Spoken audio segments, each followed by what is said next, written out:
Practice set 1.5 मधलं तिसरं example पहा. The sum of the father's age and twice the age of his son is 70. If we double the age of father and add it to the age of his son, the sum is 95. Find their present ages. मग पहा, प्रश्न पाहिला की आपल्याला लगेच लक्षात येतं या एक्झाम्पल मध्ये दोन कंडिशन दिलेल्या आहेत. पहिली कंडिशन कोणती आहे पहा, तर the sum of father's age and twice the age of his son is 70. ही पहिली कंडिशन. याच्यावरून आपण एक इक्वेशन तयार करू शकतो. मग काय करू पहा, आपण दोन बाबी आहेत. एक आहे फादर्स एज, दुसरा आहे एज ऑफ हिज सन. आपण दोन्हीला काय मानू, एज ऑफ फादर एक्स मानू आणि एज ऑफ सन वाय मानू. म्हणजे पहा, let age of father is x years and किंवा सो किंवा चालते अँडच म्हणू आपण, कारण फादरचं वय आपण एक्स मानलेलं आहे आणि सनचं वय age of his son is y years. मग आता पहा, फादरचं वय आपण एक्स इयर्स मानलं आणि त्याच्या मुलाचं वय वाय इयर्स मानलेलं आहे. मग आता पहा, आपल्याला काही इक्वेशन्स तयार होतील बाय फर्स्ट कंडिशन.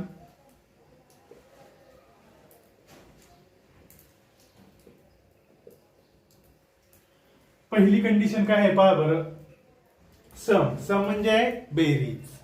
कशाची बेरीज आपल्याला करायची, एज ऑफ फादर वडिलांच्या वयाची आणि twice the age of his son त्यांच्या मुलाच्या वयाची दुप्पट घ्यायची. त्याची बेरीज किती आहे, 70 आहे. म्हणजे पहा, फादरचं वय आलं एक्स प्लस मुलाचं वय काय आहे वाय, त्याची आपल्याला दुप्पट करायची. मग ते दुप्पट याचा अर्थ काय होणार आहे, 2y. दुप्पट झालं पहा. उदाहरणार्थ जर मुलाचं वय 10 वर्ष असेल तर दुप्पट म्हणजे 10 दुने 20 होते. दोन्ही गुणतो ना आपण दुप्पट करताना. मुलाचं वय 15 असेल तर 15 दुने 30 होईल. मुलाचं वय 7 असेल 7 दुने 14 होईल.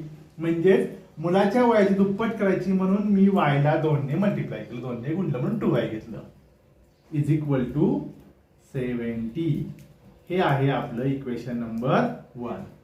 अँड बाय सेकंड कंडिशन, वाचावर दुसरी कंडिशन काय ती तोपर्यंत. And by second condition, this the second condition. If we double the age of father, म्हणजे वडिलांचं वय दुप्पट करायचं, एक्स ची दुप्पट 2x. आणि काय म्हटलंय, and add to it age of his son, आणि मुलाचं वय त्यात मिळवलं तर सम इज 95. तर बेरीज 95 येते. म्हणजेच पहा, वडिलांचं वय दुप्पट केलं 2x केलं, याच्यामध्ये मुलाचं वय मिळवलं म्हणजे एकदाच मिळवायचं मग वाय मिळवलं. आन्सर आलेला आहे 95. हे आलं इक्वेशन नंबर 2. आता ही दोन इक्वेशन आपल्याला मिळाली, सोडवायची आणि एक्स आणि वाय ची किंमत काढायची. एक्स म्हणजे वडिलांचं वय असणार आहे आणि वाय म्हणजे मुलाचं वय असणार आहे. मग आता ही इक्वेशन्स आपण कशी सोडवणार पहा बरं. कोइफिशियंट सामान केला पाहिजे, नाही ते एक्सचा कोइफिशियंट सामान केला पाहिजे किंवा वायचा कोइफिशियंट सामान केला पाहिजे. मग कोणत्या तरी एका इक्वेशनला आपल्याला मल्टिप्लाय करावं लागणार आहे, गुणावं लागणार आहे. समजा जर आपण असं ठरवलं की एक्सचा कोइफिशियंट समान करायचं 2 ने गुणावं लागेल आणि वायचा कोइफिशियंट समान करायचं मग तिथे 2 ने गुणावं लागेल. ठीक आहे, आता आपण इक्वेशन नंबर 2 वरच काम करतोय ना, मग यालाच आपण मल्टिप्लाय करू 2 ने, आपोआपच वायचा कोइफिशियंट समान होईल. म्हणजे पहा, आता मी काय करतो ते मल्टिप्लाइंग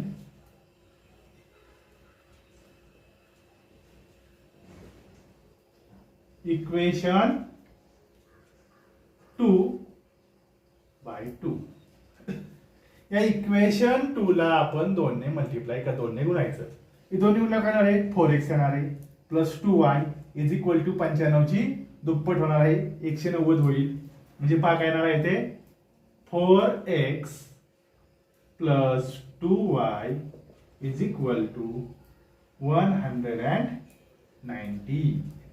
कसं केलं कळलं का पहा, 2x ला 2 ने गुणलं 4x झालं प्लस y ला 2 ने गुणलं 2y झालं इज इक्वल टू 95 ची दुप्पट 190 झाली. हे इक्वेशन नंबर 3 झालं. या 3 च्या खाली आपण डायरेक्टली 1 लिहू. आपलं सोडवता येणार म्हणजे x + 2y = 70. x + 2y = 70. हे आहे इक्वेशन नंबर 1.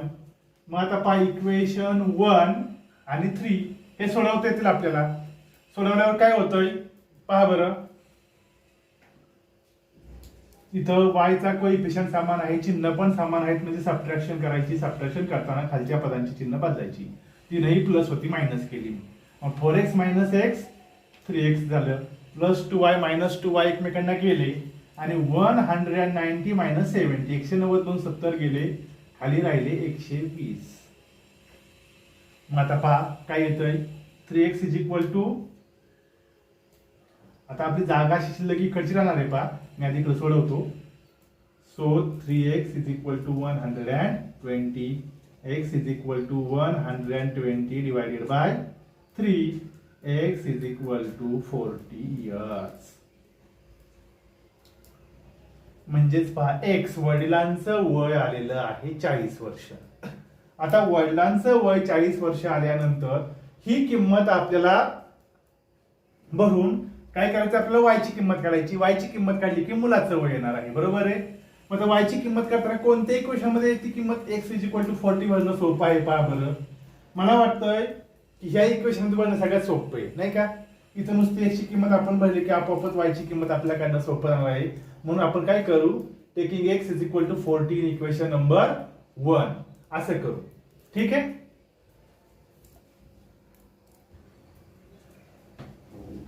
आपण काय म्हटलं,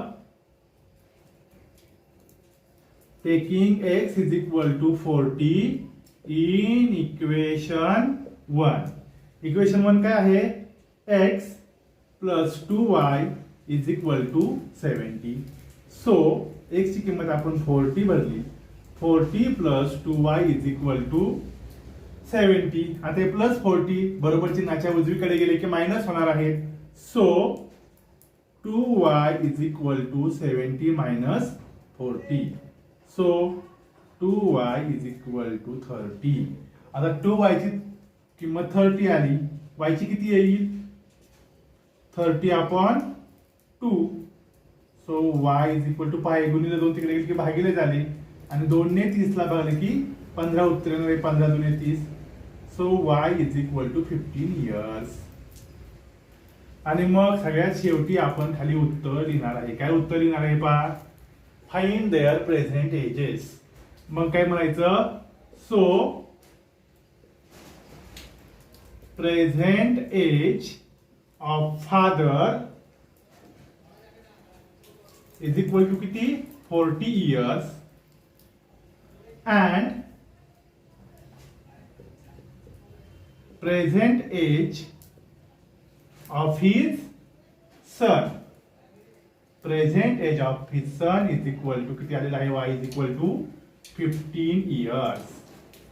अशा प्रकारे आपण शेवटी पूर्ण वाक्यात उत्तर लिहिणार आहे.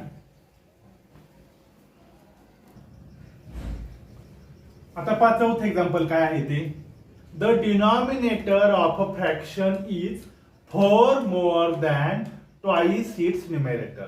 म्हणजे एक फ्रॅक्शन आहे पहा. फ्रॅक्शन म्हटलं की तो न्यूमरेटर आणि डिनॉमिनेटर मध्ये असतं त्याचे, आणि डिनॉमिनेटर कसा आहे तर 4 more than twice its numerator.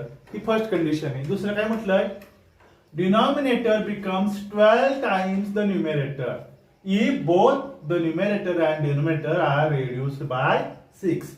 जर न्यूमरेटर आणि डिनॉमिनेटर दोन्हीही 6 ने कमी झाले तर काय होतंय, तर डिनॉमिनेटर हा न्यूमरेटरच्या 12 टाइम्स होतोय. तर आपल्याला ते फ्रॅक्शन कोणता आहे, म्हणजे न्यूमरेटर आणि डिनॉमिनेटर कोणते आहे ते शोधलं की आपल्याला आपोआपच फ्रॅक्शन मिळेल. ठीक आहे. मग आपण काय करू, न्यूमरेटर आणि डिनॉमिनेटर एकाला x मानू आणि एकाला y मानू. लेट numerator of fraction is x and denominator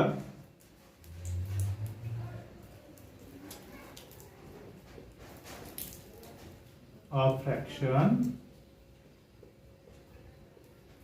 is why.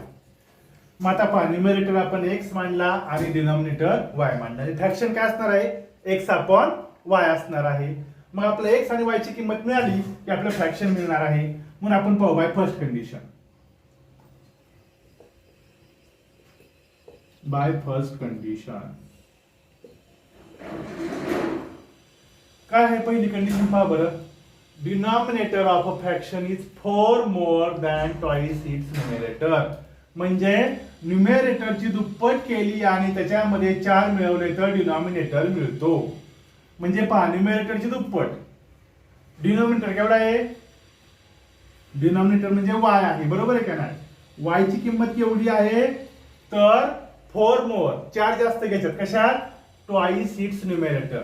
न्यूमरेटरची twice म्हणजे 2x आणि याच्यामध्ये मोर किती करायच्यात? 4 करायच्यात. पहा म्हणजे आपण असं इक्वेशन मिळवणार आहे y is equal to 2x plus 4. Denominator of a fraction पहा काय काय? डिनॉमिनेटर ऑफ फ्रॅक्शन म्हणजे y इज 4 मोर, 4 मोर म्हणून प्लस चिन्ह दिलेले दॅन ट्वाइस इट्स न्यूमरेटर. न्यूमरेटरची ट्वाइस म्हणजे 2x आणि म्हणून y is equal to 2x plus 4. मग आता आपल्याला काय करायचं? ऍक्च्युली x आणि y दोन्ही बरोबर चिन्हाच्या डावीकडे पाहिजे होते. मग सुरुवातीला आपल्याला x घ्यायचा आहे. मग काय करू? पण साइड चेंज करतो मी. साइड चेंज केल्यावर काय होईल पहा? 2x plus 4 is equal to y. आणि आता y ला आपण डावीकडे घेऊ आणि 4 ला उजवीकडे पाठवू. म्हणजे काय? कारण सुरुवातीला मला x पाहिजे होतं ना, म्हणून मी साइड चेंज केलं. डायरेक्टली 2x घेता आलं असतं पण मायनस 2x झालं असतं. त्यापेक्षा असं आपलं सोयीचं वाटतं करायला, म्हणून मी असं केलेलं आहे. पहा 2x प्लस y इकडे आले की minus y is equal to minus 4. हे प्लस 4 तिकडे गेले की मायनस 4 झाले. आणि हे आपलं आले equation number 1. 2x minus y is equal to minus 4. आता आपल्याला दुसरं इक्वेशन घ्यायचंय. दुसरं इक्वेशन आपण काय करणार आहे? Bye second condition.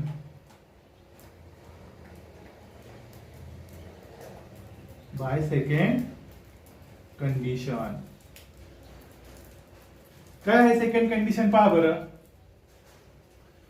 Denominator becomes 12 times the numerator.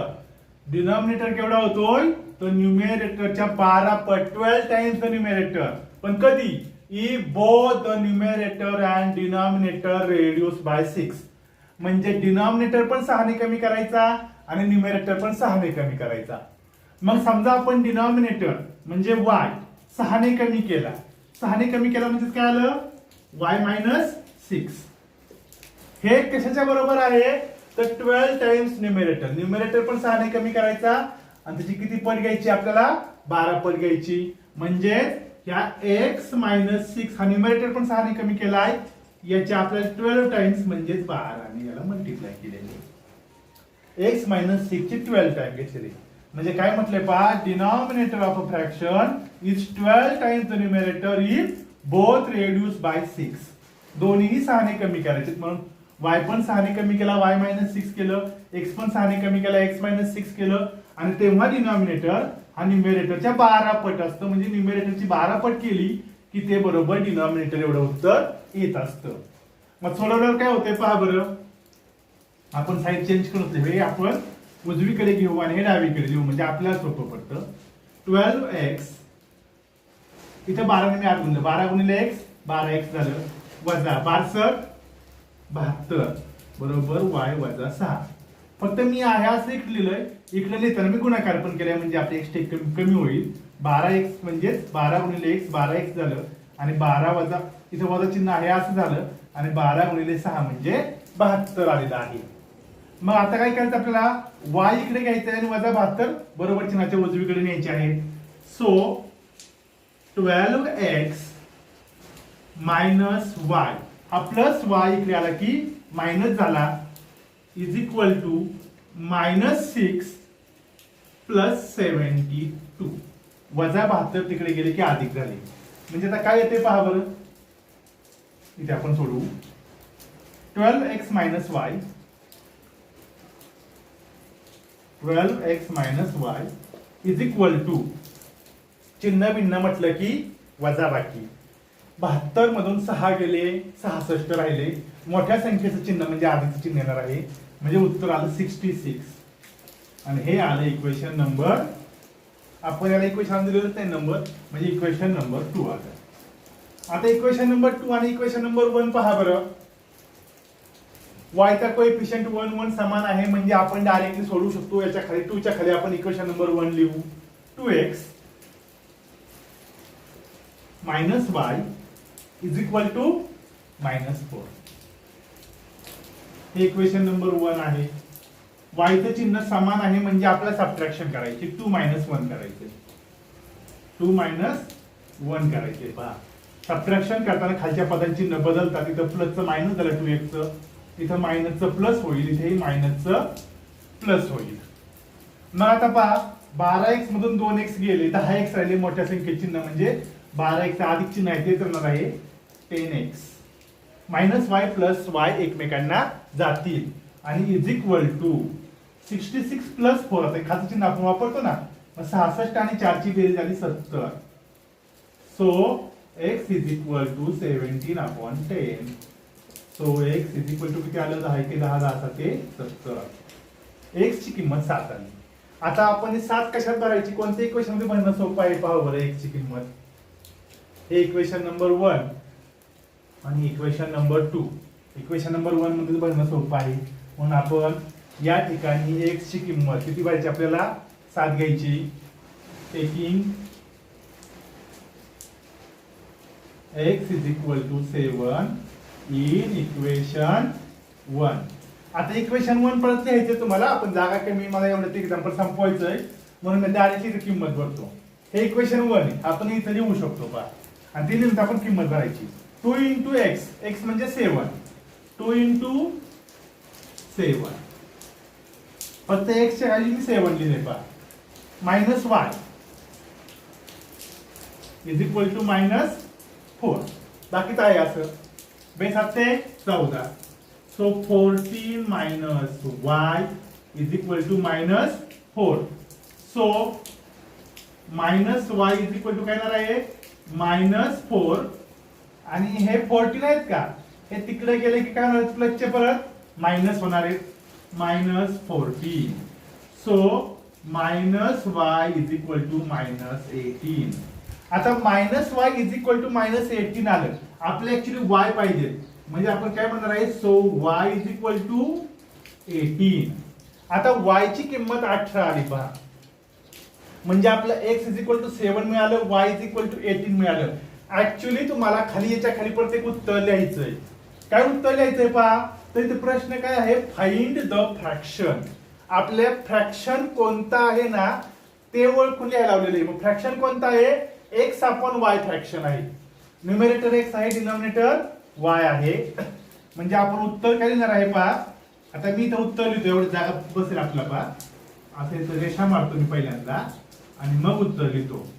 So हे उत्तर आपण याच्या खाली लिहिणार आहे, लक्षात ठेवा. So given